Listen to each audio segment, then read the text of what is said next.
नमस्कार दोस्तों। क्या आप जानते हैं भगवान शिव का जन्म कैसे हुआ? उनकी माता कौन थी और उनके पिता का क्या नाम था? और उन्होंने किसी से शिक्षा प्राप्त की क्या? सच में भगवान शिव ब्रह्मा और विष्णु जी के पिता हैं क्या? क्या भगवान शिव की उत्पत्ति सच में महाशिव से हुई है? अगर ऐसा है तो क्या सच में इन तीनों देवताओं से भी कोई बड़ी शक्ति इस ब्रह्मांड में मौजूद है? शिव पुराण में कहा गया है कि भगवान शिव स्वयंभू हैं, मतलब उनकी उत्पत्ति स्वयं ही हुई है। उनका ना ही कोई आदि है और ना ही कोई अंत है। और ब्रह्मा जी और विष्णु जी की उत्पत्ति भी भगवान शिव से ही हुई है। विष्णु पुराण में भी भगवान शिव की उत्पत्ति के बारे में उल्लेख किया गया है, जिसमें भगवान शिव के बालक रूप का वर्णन है, जिसमें ब्रह्मा जी ने उन्हें 108 नाम दिए हैं। इस विषय पर विस्तार में हम वीडियो में आगे बात करेंगे। श्रीमद् देवी महापुराण में भगवान शिव के माता पिता का जिक्र किया गया है, जिसमें भगवान शिव ने ब्रह्मा जी और विष्णु जी के घमंड को चूर किया है। अगर आप भी भगवान शिव के इन रहस्यों को जानना चाहते हैं तो इस वीडियो को पूरा जरूर देखें और कमेंट में हर हर महादेव लिखें। अगर आपको हमारा वीडियो पसंद आए तो वीडियो को लाइक और चैनल को सब्सक्राइब जरूर करें। दोस्तों, अब आइए हम इस रहस्यमयी यात्रा की शुरुआत करते हैं। कल्पना कीजिए, एक ऐसा समय जब ब्रह्मांड अभी अभी सृष्टि की दहलीज पर था। चारों ओर अंधकार, और उस अंधकार में एक चमकती हुई ज्योति जो न तो शुरू होती है और न ही खत्म। ये है भगवान शिव का स्वरूप, अनादि, अनंत और स्वयंभू। लेकिन क्या सच में शिव जी का कोई जन्म नहीं? क्या था मैन ने कोई माता पिता नहीं? ये सवाल सदियों से भक्तों के मन में घूमते रहे हैं, और आज हम पुराणों की गहराई में उतरकर इनका जवाब ढूंढेंगे। लेकिन पहले एक रोमांचक रहस्य से शुरुआत करते हैं। वो है शिव जी का खंभा रूप या लिंग स्वरूप, जो ब्रह्मा और विष्णु के अहंकार को तोड़ने वाला वो महान चमत्कार था। हम इसे थोड़ा आकर्षक तरीके से छेड़ेंगे और बाद में विस्तार से बताएंगे। तो दोस्तों, सबसे पहले बात करते हैं शिव पुराण की। शिव पुराण में स्पष्ट रूप से कहा गया है कि भगवान शिव स्वयंभू हैं। स्वयंभू का मतलब है जो खुद से उत्पन्न हुए, बिना किसी के पैदा किए। उनका कोई जन्म नहीं, कोई मृत्यु नहीं। वे आदि अनादि हैं, अर्थात न शुरुआत है न अंत। शिव पुराण के अनुसार शिव जी ब्रह्मांड के आधार हैं। वे सृष्टि, स्थिति और संहार के स्वामी हैं। लेकिन अब सवाल ये उठता है, अगर शिव जी स्वयंभू हैं तो ब्रह्मा और विष्णु की उत्पत्ति कैसे हुई? शिव पुराण बताता है कि एक बार जब सृष्टि की शुरुआत हो रही थी, तब शिव जी के मन से ही ब्रह्मा और विष्णु का जन्म हुआ। शिव जी के बाएं भाग से विष्णु जी प्रकट हुए, जो पालनकर्ता बने, और दाएं भाग से ब्रह्मा जी, जो सृष्टिकर्ता बने। मतलब शिव जी ही इन दोनों के पिता समान हैं। ये बात शैव मत में बहुत मजबूती से स्थापित है, जहां शिव को परम पुरुष माना जाता है। लेकिन दोस्तों, क्या ये सिर्फ एक पुराण की बात है?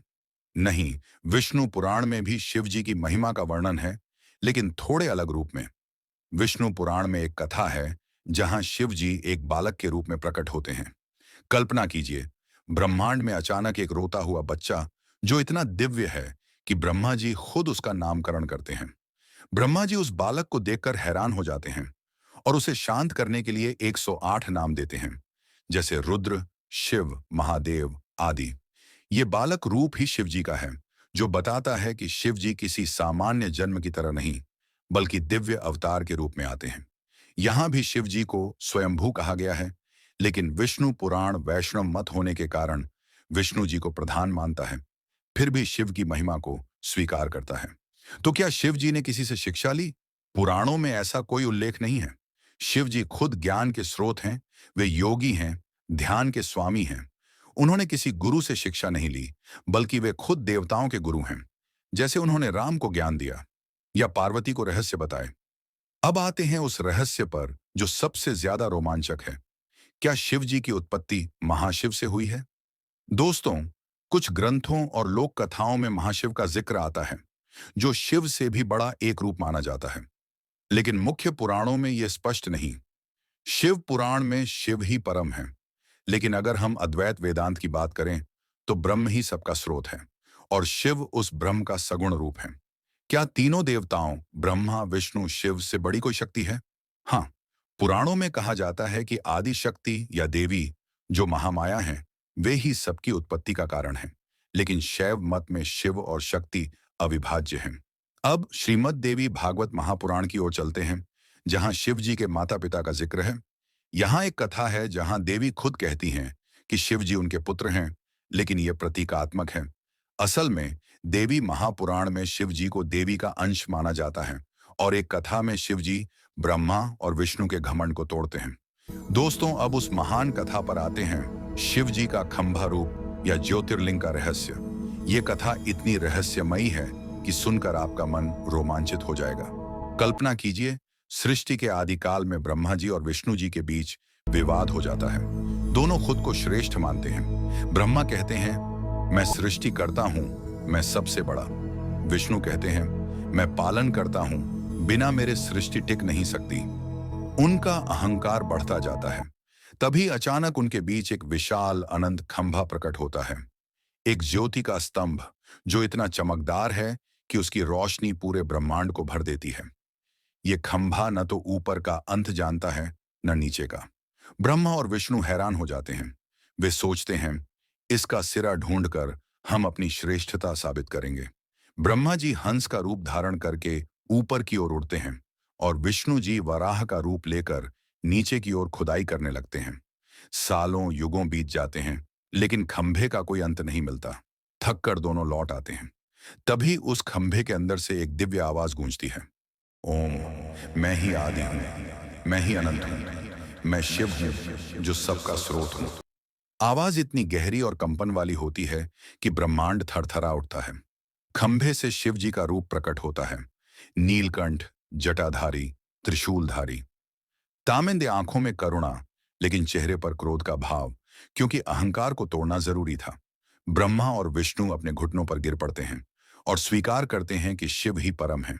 ये खंभा रूप शिव जी का लिंग स्वरूप है, जो बताता है कि ईश्वर अनंत है, उसका कोई रूप नहीं, लेकिन वो सब में व्याप्त है। इस कथा में आवाज का वर्णन बहुत विस्तार से है।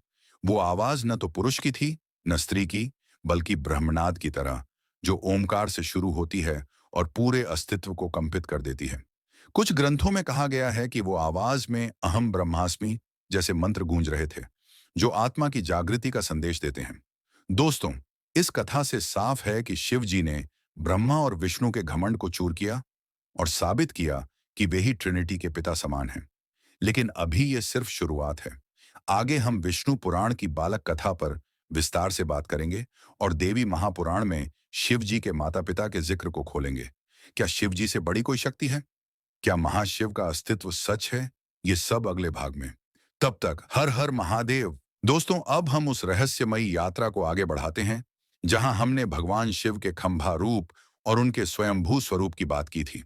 अब समय है और गहराई में उतरने का, उन कथाओं को खोलने का जो शिव जी की उत्पत्ति, उनके माता पिता और उनके ब्रह्मा विष्णु के साथ संबंधों को और स्पष्ट करती हैं। साथ ही हम ये भी जानेंगे कि क्या सच में शिव जी से बड़ी कोई शक्ति इस ब्रह्मांड में मौजूद है। तो चलिए, बिना समय गंवाए इस महान गाथा में गोता लगाते हैं। सबसे पहले बात करते हैं विष्णु पुराण की उस रोमांचक कथा की, जिसमें भगवान शिव एक बालक के रूप में प्रकट होते हैं। कल्पना कीजिए, सृष्टि के प्रारंभ में जब ब्रह्मांड अब भी अपनी प्रारंभिक अवस्था में था, तब ब्रह्मा जी सृष्टि की रचना में व्यस्त थे। लेकिन सृष्टि को गति देने के लिए एक शक्ति की जरूरत थी। तभी एक दिव्य प्रकाश के बीच एक बालक प्रकट होता है, रोता हुआ, लेकिन उसका तेज इतना प्रबल कि ब्रह्मा जी भी आश्चर्यचकित रह जाते हैं। ये बालक कोई साधारण बच्चा नहीं, बल्कि स्वयं भगवान शिव का अवतार था। ब्रह्मा जी उस बालक को शांत करने के लिए पास जाते हैं और उसे 108 नाम देते हैं, रुद्र, शिव, महादेव, नीलकंठ और न जाने कितने। ये नाम सिर्फ नाम नहीं, बल्कि शिव जी के हर गुण को दर्शाते हैं। जैसे रुद्र, जो उनके क्रोधी और संहारक रूप को दिखाता है, और शिव, जो उनके कल्याणकारी स्वरूप को प्रकट करता है। इस कथा में विष्णु पुराण ये संदेश देता है कि शिव जी का बालक रूप भी अनंत शक्ति का प्रतीक है। लेकिन दोस्तों, ये कथा सिर्फ इतनी ही नहीं। विष्णु पुराण में यह भी कहा गया है कि शिव जी का ये रूप स्वयंभू था, यानी बिना किसी माता पिता के उत्पन्न हुआ। फिर सवाल उठता है, अगर शिव जी स्वयंभू हैं, तो श्रीमद् देवी भागवत महापुराण में उनके माता पिता का जिक्र कैसे? अब चलते हैं श्रीमद् देवी भागवत महापुराण की ओर, जहां एक और गहरी कथा मिलती है। इस पुराण में कहा जाता है कि आदि शक्ति यानी महादेवी, जो सृष्टि की मूल शक्ति हैं, उन्होंने ही शिव, ब्रह्मा और विष्णु को जन्म दिया। लेकिन ये जन्म जैविक जन्म की तरह नहीं, बल्कि एक दार्शनिक और आध्यात्मिक प्रक्रिया थी। देवी भागवत में एक कथा है जहां ब्रह्मा और विष्णु फिर से अपने अहंकार में पड़ जाते हैं। दोनों ये मानने लगते हैं कि वे ही सर्वश्रेष्ठ हैं। तभी आदि शक्ति प्रकट होती हैं और दोनों को चुनौती देती हैं। इस कथा में शिव जी को देवी का पुत्र कहा गया है, लेकिन इसका मतलब ये नहीं कि शिव जी का कोई सामान्य जन्म हुआ, बल्कि ये एक प्रतीकात्मक वर्णन है जो बताता है कि शिव और शक्ति एक दूसरे के पूरक हैं। देवी भागवत में यह भी कहा गया है कि शिव जी ने ब्रह्मा और विष्णु के अहंकार को तोड़ने के लिए एक और चमत्कार किया। इस बार वे एक अग्नि स्तंभ के रूप में प्रकट हुए, वही खंभा रूप जिसके बारे में हमने पहले भाग में बात की। लेकिन इस बार कथा में एक और रहस्य जोड़ा जाता है। जब शिव जी खंभे से प्रकट होते हैं तो उनके साथ एक शक्ति भी थी। वो थी आदि शक्ति, जो उनके बाएं अंग से प्रकट हुई। ये दर्शाता है कि शिव और शक्ति एक ही सिक्के के दो पहलू हैं। बिना शक्ति के शिव अधूरे हैं और बिना शिव के शक्ति का कोई अस्तित्व नहीं। अब सवाल ये उठता है, क्या शिव जी से बड़ी कोई शक्ति है? कुछ लोग कहते हैं कि महाशिव, एक ऐसी शक्ति जो शिव से भी परे है, इस ब्रह्मांड में मौजूद है। लेकिन दोस्तों, पुराणों में महाशिव का जिक्र स्पष्ट रूप से नहीं मिलता। ये अवधारणा कुछ तांत्रिक और लोक परंपराओं में मिलती है, जहां शिव को एक व्यापक, निराकार शक्ति का हिस्सा माना जाता है। लेकिन शिव पुराण और अन्य प्रमुख ग्रंथों में शिव ही परम हैं। वे ब्रह्म हैं जो सगुण और निर्गुण दोनों रूपों में मौजूद हैं। अगर हम अद्वैत वेदांत की बात करें तो ब्रह्म ही सब कुछ है। शिव, विष्णु, ब्रह्मा और आदिशक्ति सभी उसी ब्रह्म के विभिन्न रूप हैं। तो क्या यह कहना गलत होगा कि शिव से बड़ी कोई शक्ति नहीं? शायद नहीं, क्योंकि शिव पुराण में शिव को परब्रह्म कहा गया है। लेकिन देवी भागवत में आदि शक्ति को मूल स्रोत माना गया है। इसका मतलब यह है कि शैव और शाक्त मतों में थोड़ा दृष्टिकोण का अंतर है, लेकिन दोनों ही एक ही सत्य की ओर इशारा करते हैं कि ईश्वर एक है, चाहे उसे शिव कहें, शक्ति कहें या ब्रह्म। अब बात करते हैं शिव जी के खंभा रूप के उस हिस्से की जिसे हमने पहले छुआ था। इस कथा में खंभे के अंदर से गूंजने वाली आवाज का वर्णन और गहरा है। पुराणों में कहा गया है कि जब ब्रह्मा और विष्णु खंभे का अंत ढूंढने में असफल हो गए तो वो आवाज ऐसी थी जैसे सृष्टि का प्रथम नाद, ओम। वो आवाज इतनी शक्तिशाली थी कि ब्रह्मांड में हर कण उससे कंपन करने लगा। कुछ ग्रंथों में लिखा है कि उस आवाज में शिवोहम का मंत्र गूंज रहा था, जो ये बताता है कि शिव ही हर आत्मा का मूल है। खंभे का स्वरूप भी अनोखा था। ये न तो पत्थर का था, न धातु का, बल्कि शुद्ध ज्योति का, जो इतनी चमकदार थी कि ब्रह्मा और विष्णु की आंखें चुंधिया गईं। जब शिव जी उस खंभे से प्रकट हुए तो उनके मस्तक पर चंद्रमा, गले में सर्प और हाथ में त्रिशूल था। उनका रूप इतना भयंकर फिर भी इतना शांत था कि ब्रह्मा और विष्णु दोनों उनके सामने नतमस्तक हो गए। इस कथा का एक और रोचक हिस्सा है। जब शिव जी प्रकट हुए तो उन्होंने ब्रह्मा और विष्णु को बताया कि उनकी शक्ति का माप अहंकार से नहीं, बल्कि भक्ति और समर्पण से होता है। यही कारण है कि शिव जी को भक्तों का देवता कहा जाता है। वे अपने भक्तों के लिए हमेशा उपलब्ध हैं, चाहे वो कोई साधारण इंसान हो या स्वयं ब्रह्मा विष्णु। दोस्तों, अब तक हमने शिव जी के स्वयंभू स्वरूप, उनके बालक रूप और खंभा रूप की बात की, लेकिन अभी भी कई रहस्य बाकी हैं। अगले भाग में हम और गहराई में जाएंगे।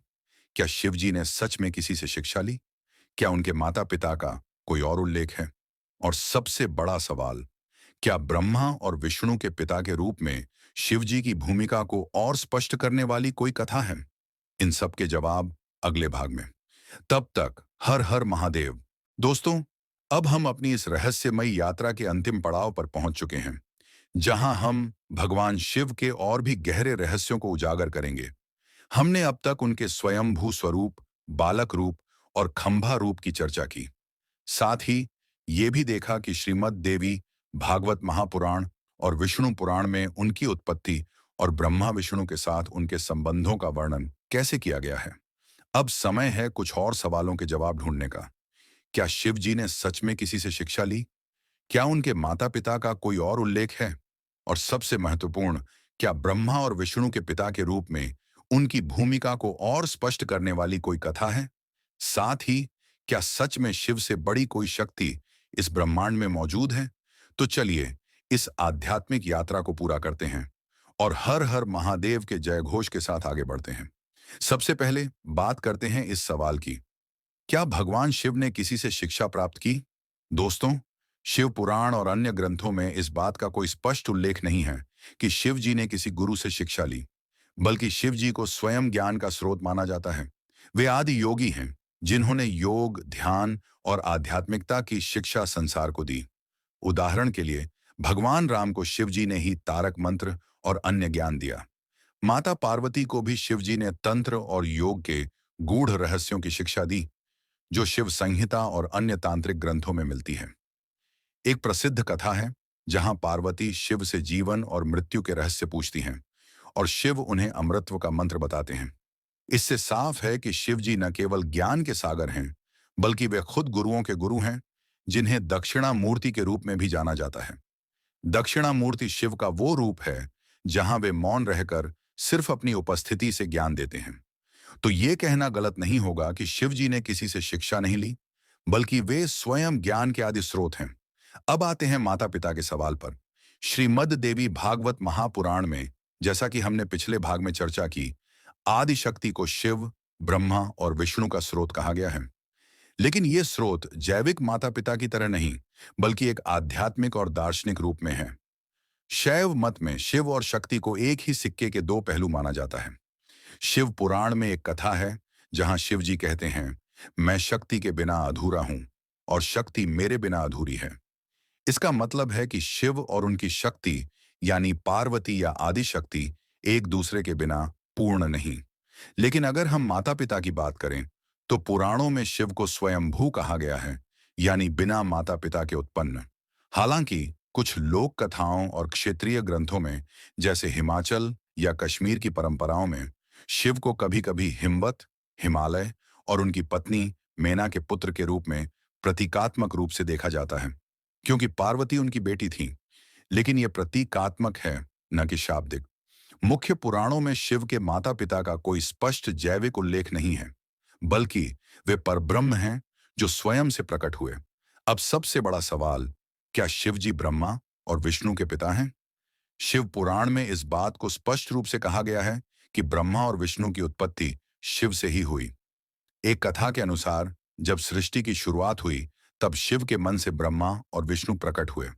ब्रह्मा को सृष्टि रचने का कार्य मिला और विष्णु को पालन का। लेकिन एक और रोचक कथा है जो इस बात को और गहराई से समझाती है। यह कथा है शिव के अर्धनारीश्वर रूप की। इस कथा में जब ब्रह्मा सृष्टि रच रहे थे, तो उन्हें लगा कि सृष्टि में संतुलन की कमी है। उन्होंने शिव से प्रार्थना की। तब शिव अपने अर्धनारीश्वर रूप में प्रकट हुए, आधा पुरुष आधा नारी। इस रूप से ही सृष्टि में पुरुष और प्रकृति का संतुलन बना। इस कथा में शिव के दाएं भाग से ब्रह्मा और बाएं भाग से विष्णु का प्रतीकात्मक जन्म हुआ, यानी शिव ही इन दोनों के स्रोत हैं। इसीलिए शिव को पितामह या विश्व पिता भी कहा जाता है। लेकिन दोस्तों, वैष्णव मत में विष्णु को सर्वोच्च माना जाता है और वहां कहा जाता है कि विष्णु की नाभि से ब्रह्मा और उनके मन से शिव प्रकट हुए। दोनों मतों में अंतर है, लेकिन दोनों ही एक सत्य की ओर इशारा करते हैं कि ईश्वर एक है और उसके विभिन्न रूप हैं।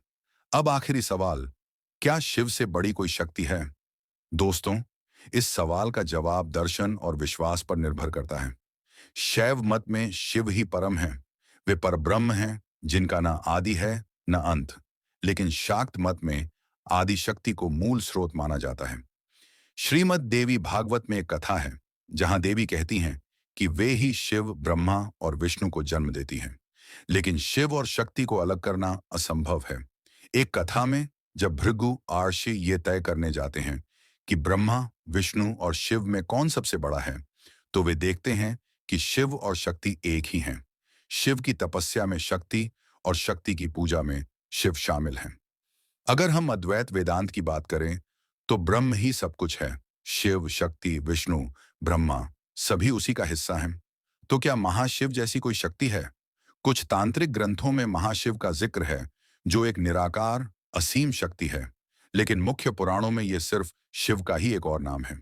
अब थोड़ा और विस्तार से शिव के खंभा रूप की बात करें, क्योंकि यह कथा इतनी गहरी है कि इसे बार बार सुनने का मन करता है।